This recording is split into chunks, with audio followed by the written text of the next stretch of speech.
Hello, and how is it going? I hope your day is treating you right. Chris here during the trade, bringing you 4 areas off of my charts that I'm going to be watching and why. Let's take a look at the NQ here going down on these 4-hour charts, all the way down 3 lines to an area at 14660. This was a very important area of support. Beautiful V bottom off of this. If you look just a bit to the left, then recently we came down to it, tested, jumped up off of it, and then in real time at the time of this video, we're currently in the process of attempting to lose it.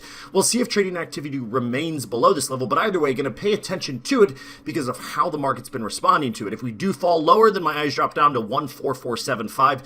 It's a lower area of support that led to some very powerful gains in the past. Now above where price is trading, we have 14800. Nice psychological area that has been a very key support in the past as well.